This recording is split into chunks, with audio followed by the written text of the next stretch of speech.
Kalorama, a Recorded Books Highbridge imprint, presents In Defense of Liberal Democracy, What We Need to Do to Heal a Divided America, by Manuel Hinds, read by Timothy Andrés Pabon.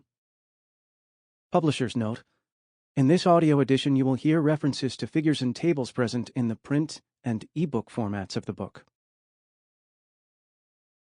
We did not think the ideal of liberal democracy, the open society, would have to be fought for all over again. Darrell Pinckney. The crisis consists precisely in the fact that the old is dying and the new cannot be born. In this interregnum, a great variety of morbid symptoms appear. Antonio Gramsci. Introduction. These are the times that try men's souls. Thomas Paine. Early in the afternoon of November 18th, 1863, a tall, ungainly man stood up in a landscape of rolling hills in Pennsylvania to deliver a short address. He wanted to summarize the essence of the history of his country, past, present, and future, in a few words that would also spell out the rationale for the Civil War that was bleeding it. In an unforgettable first paragraph, he chiseled, as in rock, the concepts of liberty and equality as fundamental to the nation.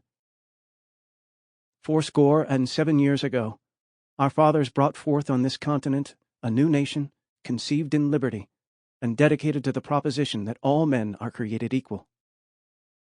He then described the crisis the country was facing as a test of these foundational ideas. Now we are engaged in a great civil war, testing whether this nation, or any nation so conceived and so dedicated, can long endure. We are met on a great battlefield of that war. We have come to dedicate a portion of that field as a final resting place for those who here gave their lives that the nation might live. It is altogether fitting and proper that we should do this. Finally, this man, who within 2 years would also give his life that his nation might live, the last full measure of devotion, gave an all-encompassing description of the past and future history of his country. But in a larger sense, we cannot dedicate, we cannot consecrate, we cannot hallow this ground. The brave men, living and dead, who struggled here have consecrated it, far above our poor power to add or detract. The world will little note nor long remember what we say here, but it can never forget what they did here. It is for us, the living rather, to be dedicated here to the unfinished work which they who fought here have thus far so nobly advanced. It is rather for us to be here dedicated to the great task remaining before us, that from these honored dead we take increased devotion to that cause for which they gave the last full measure of devotion, that we here highly resolve that these dead shall not have died in vain, that this nation, under God, shall have a new birth of freedom, and that the government of the people, by the people, for the people, shall not perish from the earth. President Abraham Lincoln then sat, taking by surprise the audience, which had expected a much longer address, especially as the main orator that day, Edward Everett, had taken 2 hours to deliver his speech. Staring at the president before applauding, the audience created a moment of awkwardness that gave Lincoln the impression that the meaning of his message had not reached them. Yet within a few hours, the Gettysburg Address was well on its way to becoming one of the greatest pieces of oratory in history. In this extraordinary speech, Lincoln portrayed American history as an eternally unfinished business, a work that would continue to be in progress through the ages, a struggle to ensure that the government of the people, by the people, and for the people would evolve and change in accordance with circumstances, but would not die. In this approach, he followed the path of the Founding Fathers, who saw the social order they were creating not as a static framework, but as a dynamic vessel that would lead the United States into an extraordinary adventure of freedom, democracy, and equality. Like all adventures, this grand experiment could produce good or bad results, depending on what Americans did with their free lives. Lincoln's Gettysburg Address echoed the words John Adams had written on June 6, 1826, in response to an invitation to dine with the citizens of his beloved hometown of Quincy, Massachusetts, on the 50th anniversary of the Declaration of Independence. In a short letter to the organizing committee, he excused himself on grounds of poor health, but then offered this piece of his wisdom about the American Revolution.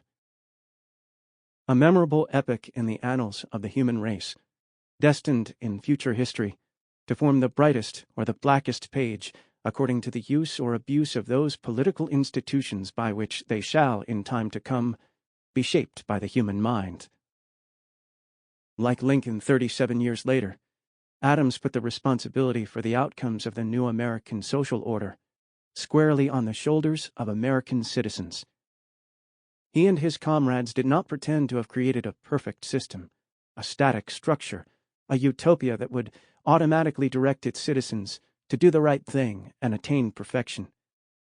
Having been conceived, as Lincoln said, in liberty, the entire social order was designed to guarantee precisely the freedom that would allow its citizens to act in good or bad faith, to make mistakes and recover from them, or not. In that short paragraph, Adams had made clear that the social order would be flexible by saying that the institutions they had created would be subject to change in an unfathomable future. They knew that crises would come and the world would change, requiring institutional transformations, and that keeping the country on the right track, defined by the Declaration of Independence and the U.S. Constitution, would require work and sacrifice by generations to come. By choosing freedom over direct authority and flexibility to adjust and correct over a search for a perfect utopia that would remain unchanged through time, the Founding Fathers designed an incredibly adjustable and resilient social order.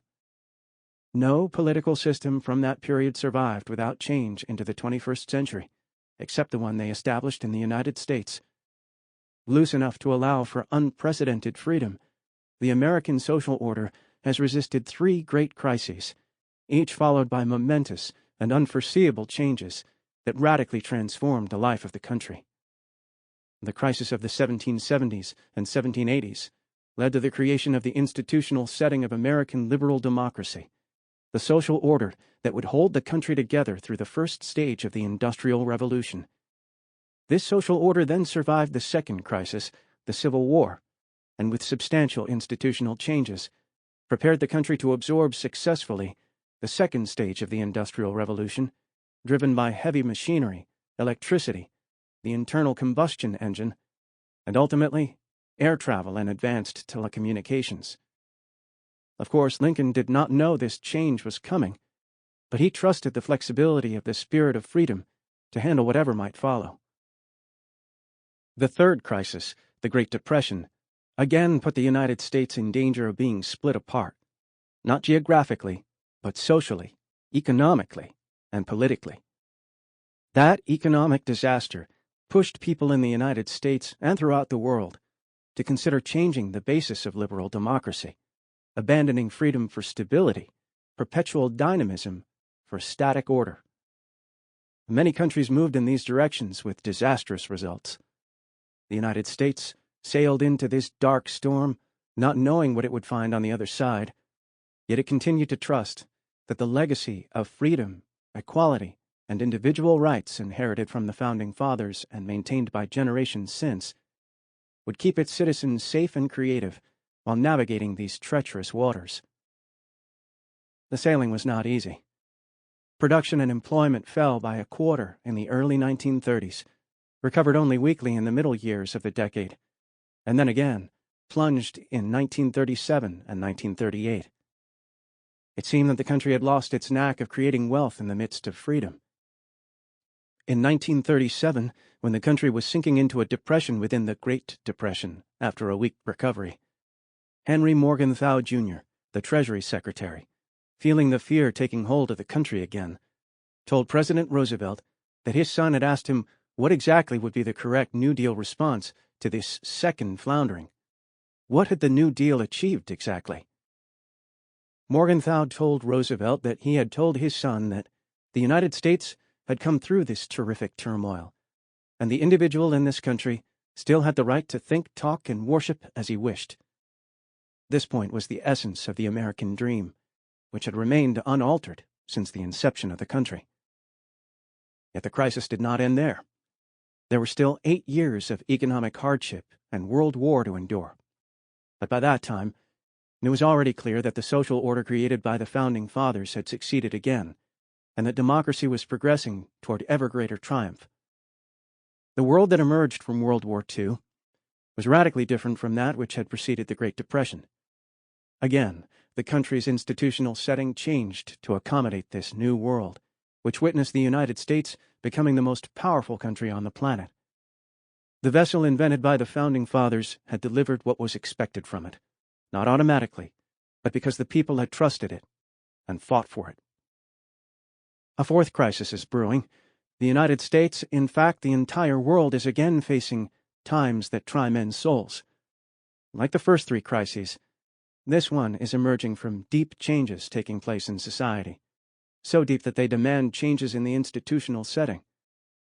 As happened in the last 2, in the second half of the 19th century and during the 1920s and 1930s, the current crisis is being driven by a technological revolution that is deeply altering the relationships between different members and strata of society. These relationships have been strained even further by the COVID-19 pandemic, a global crisis that, like a world war, combines the fear of massive loss of life with the economic disruptions of a global depression, and thus has accelerated the changes that had been taking place in the previous decades, further pressuring the social order nationally and internationally. And again, doubts about the ability of liberal democracy to face these changes without breaking are becoming increasingly common. In defense of liberal democracy is an argument for that noble vessel which has served well not just the United States, but many other countries, the most advanced in the world. Not just the vessel of liberal democracy, but also the entire conception of life as an adventure that cannot be predicted or controlled, only sailed in full freedom and in equality with all our fellow human beings. I defend liberal democracy for 2 reasons. First, the memory of all those who gave their lives, not just in so many battlefields, but also in their working places, homes, and communities, to be able to transfer the baton of freedom that they had received from their parents to the next generation. Seen from today's perspective, part of Lincoln's genius at Gettysburg was to look ahead to this process of passing the baton when he said, "It is for us, the living, rather, to be dedicated to the unfinished work which they who fought here have thus notably advanced." His words apply as much today as in 1863. The honored dead are all the preceding generations that kept the ideals of liberal democracy as their compass in their journeys. They have relived the lives of the Founding Fathers as they have adapted themselves to differing circumstances in order to keep the nation's vessel on the course of freedom, equality, and individual rights. In this sense, the nation has been founded as many times as there have been generations, all of which have kept intact this sacred legacy. Our generation cannot be the one that ends this ennobling tradition. But there is another fundamental reason to defend liberal democracy. As it did during the previous crises, liberal democracy remains the best social order in the face of dramatic change and crisis, not just because it protects the rights of the individual, but also because it is the most flexible and creative system, the best to deal with uncertainty, and not with a false sense of security, but with true security, that offers creativity and the ability to correct mistakes when the vessel is about to enter a dark storm. Our challenges are similar to those faced by the Founding Fathers in 1776, as they worked to design a new society that should live in freedom and progress in a future they could not foresee. At that moment, they were not looking for policies, but for institutions best suited to attain their objectives over the long life of the nation. Today, we are faced with our 1776 moment. Our challenge is to create the pillars that will structure social life during the 21st century, without knowing what challenges this century will pose. To grasp the nature of our quest, we must understand what differentiates societies that react positively to the dissolution of the old order and those that react negatively to it. We must also understand the effects of change itself in the social order. As the economist John Maynard Keynes once wrote, "Economists set themselves too easy, too useless a task, if in the tempestuous seasons they simply tell us that when the storm is past, the ocean is flat again." In this book, I don't look at the calm that follows the storm, but at the storm itself, which is the process of economic, social, and political actions and reactions that the Industrial Revolution triggered in the industrializing nations during the 19th and 20th centuries, and which the connectivity revolution is triggering in our times. In the midst of tempests, ships may navigate upstream and end up miles away from where they should have rested had they just followed the flow of the river in calm weather. Our current storm is the result of a profound technological revolution. How we respond to that revolution could be the key to creating a flexible, horizontal social order in the spirit of the Founding Fathers, or it could result in a vertical social order capable of the destruction of liberty and equality. Look at the political manipulation of data, the misuse of social media, fake news, and even the creation of parallel versions of political realities spanning not just a few instances of false stories, but the entire political environment. Confusion and destructiveness do not arise from the technologies. They arise from the tensions of the transformation. They are responses to change. Understanding this choice is essential if we are to make wise decisions in the difficult years ahead. The only certainty is that we will face storms as violent as those of the Industrial Revolution.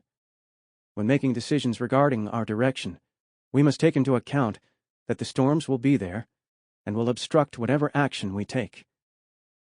Will we have to go through wars and domestic conflicts like those of the 20th century? Of course, we don't know. But the answers I found in history, and which I explore in this book, provide a stern warning about the dangers lurking in our future. Dangers that we thought had disappeared when in fact they were just hiding. These answers are only obliquely related to economics. They are anchored in values and culture, which in turn give shape to institutions, economic and non-economic.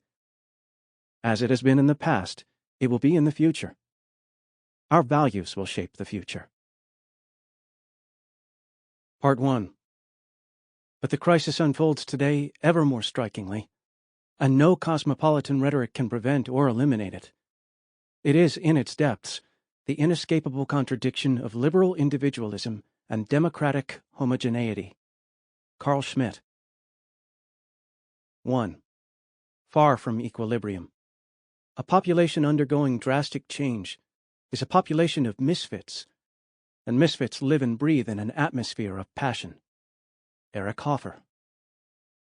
The worlds of the 19th and 20th centuries had a strange encounter in a small German city in the midst of World War I. On April 9, 1917, the train of the Imperial Crown Prince of Germany, which enjoyed high priority in the railroad traffic system, had to stop at Halle for 2 hours to let a train with higher priority go through. The reason for this unusual priority was that, seated in that train, in a wagon marked as sealed, was Vladimir Lenin, a citizen of one of the countries at war with Germany, who was being carried back to Russia from his exile in Switzerland. The German High Command hoped that his presence in Russia would change the course of the war in favor of the Central Powers. The priority given to his train seemed dictated by the protocols of history, for the Crown Prince would never be crowned Emperor of Germany, while the plebeian Lenin was on his way to inherit the Tsardom of Russia. As Lenin rode toward his destiny, the old order of Europe was collapsing. Within a year of his trip, by the end of the war, revolutions would spring up all over Europe. Long-lasting autocratic dynasties would come to an end in Germany, Russia, the Ottoman Empire, and Austria-Hungary. The British Empire, the backbone of established world order, would be fatally weakened, and the redoubtable Second Reich created by Bismarck to unify Germany would fall into a state of dissolution that threatened the very existence of the country. The proximate cause of all these events was the chaotic disruption caused by World War I. Beneath such chaos, however, a trend seemed unstoppable. The age of socialism was dawning, spreading hope and terror in millions of people around the world. There was an idea driving this trend.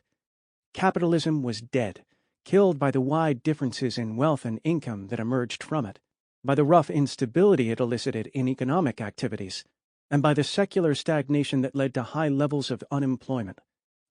A new vision was emerging to substitute for the dying system, and it was based on the ideas of Karl Marx, a German philosopher and revolutionary who had died in 1883. The chaotic world created by individual economic freedom was to be replaced by a well-ordered socialist world, where the means of production would be owned by the state.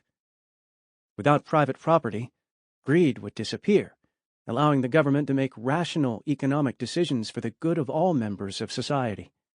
In this way, the huge benefits of industrial progress would be shared by everyone, in a stable environment that would stand in sharp contrast to the series of booms and depressions characteristic of capitalism. It would be the triumph of reason over chaos. Lenin believed that liberal democracy would die along with capitalism. He saw democracy as a gigantic farce, mounted by capitalists to conceal and justify the exploitation of the poor. It would be replaced by what he called the dictatorship of the proletariat, whose historic role would be to eliminate private ownership and its associated greed. Once this objective had been attained, the state would disappear, because without greed, people would not need its guidance or protection. A new human being would have emerged to live in the upcoming utopia, the communist paradise. Communism, however, was not the only doctrine that rose in those tempestuous days to threaten capitalism and liberal democracy. Within a few months, Benito Mussolini, a defector from the Italian Socialist Party, and Adolf Hitler, an Austrian who had become a corporal in the German army, came to the same conclusion as the Marxists. Capitalism was a source of corruption and decay. Redemption could be attained only through the rationalizing power of the state. They hated the concept of class struggle that underpinned Marxist doctrine, however. They dreamed of an ideal society unified under the old Roman and German values of discipline and devotion to the state. Hitler and Mussolini remained socialists, but for them, socialism did not mean state ownership of the means of production. It simply meant that what they considered to be the interests of the state should prevail over those of individuals. Private capitalists would still own the means of production, but they would not interact with each other and with the rest of society in an environment of free market competition. Instead, they would act in accordance with the commands of the government. That is, society would remain capitalistic in form, but its soul would have been taken by socialism. These leaders were incredibly successful in the 1920s and 1930s, taking over 3 of the most powerful countries in the world and enabling their followers to take over many other countries in Eastern and Southern Europe. The world that they created, however, was different from that which they had promised. Rather than a new world of rationality, the new leaders created infernos of destruction. These men had more in common than their contempt for capitalism and liberal democracy. Each, like Joseph Stalin, came from obscure corners of society, and while they used structured ideas as a vehicle to attain power, they imposed personal, arbitrary tyrannies. The most important similarity, however, was the method they used to attain power and increase it: the encouragement and deliberate shaping of divisiveness in the population. They each defined a specific minority as the culprit of their society's problems. They whipped up hatred in the majority against this minority, and they turned the former against the latter in what they described as an apocalyptic war of extermination, portraying themselves as the leaders of the people in this fight. In the case of Lenin and Stalin, the minority was the bourgeoisie. In the case of Hitler, it was the Jews and other people the Nazis considered inferior. These ideas turned their doctrines into mechanisms of destruction. The surge of communism was incredibly bloody. It killed 65 million people in China and 20 million in the Soviet Union. It also killed 4 million in Cambodia and North Korea, 1.7 million in Africa, 1.5 million in Afghanistan, 1 million each in the communist states of Eastern Europe and Vietnam, and 150,000 in Latin America, mainly in Cuba. Altogether, communism was accountable for almost 100 million deaths in the 20th century. Add to these the 25 million killed in the name of Nazism, and these ideologies of destruction took 125 million lives in the 20th century. And this doesn't include the many millions who died in international and civil wars in the midst of these conflicts. The 2 world wars alone accounted for another 40 to 45 million military deaths. In the end, the evil that Nazi fascists and communists unleashed against their victims turned against the perpetrators. Nazi Germany destroyed itself in 1945 in its suicidal confrontation with the rest of the world. Almost 50 years later, the Soviet Union sank under the weight of its bloody past. The huge empire that was associated in the minds of the world with iron and steel, with unbending will and sweeping power, was prostrate. No other empire in history had fallen that fast, except for those destroyed by foreign invasions. In this case, it was clear that it had fallen from within. The world was astonished to see its demise. After its fall, it became evident that the Soviet Union had been a mighty military power, but an economic dwarf. Its industries were obsolete and inefficient. Its agriculture was disastrous, services barely existed, and healthcare and social security were comparable to those of developing countries. The only sector that worked was the industrial military complex, aimed at turning the country into a superpower. There had been no gain for the Soviet population from their self-inflicted tragedies. People had made terrible sacrifices for decades on end, thinking that they were building a paradise on Earth, only to discover, generations later, that their country had remained as backward relative to the developed capitalist countries as it had been when the regime had started in 1917. The capitalist countries had not gone through the murderous periods the Soviets had endured, had not surrendered their freedoms, and had not been isolated from what was going on outside their borders. They were richer and enjoyed a level of social services that far surpassed those of the communist countries. In the early 1990s, Soviet citizens found that they had to rebuild their country along the lines of the system they had learned to despise. On the other side, capitalism did not die. Instead, it had thrived. The wide differences in wealth and income, the rough economic instability, and the secular stagnation that Marx and Lenin had denounced disappeared at the end of World War II. For many decades, the problems that Lenin, Mussolini, and Hitler had exploited to open their road to power suddenly gave way to an egalitarian, stable, and sustained expansion of liberal democracy. Then, at the end of the 1980s, communism collapsed, and liberal democracy stood alone as the victor in this long struggle. Few thought it would ever be challenged again. At the peak of its prestige, liberal democracy was for several years the only viable social order. Its position seemed unassailable. But events began to unfold that challenged the vision of the Founding Fathers, events driven by problems similar to those that had led to the rise of tyrants in Europe a century ago.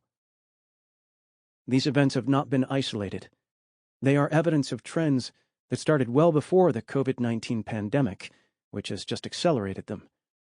Gradually first, and then quite rapidly, our times have begun to show increasingly vivid similarities to the first 3 decades of the 20th century. So much so that by the 2020s, our problems have come to mirror those that besieged that era.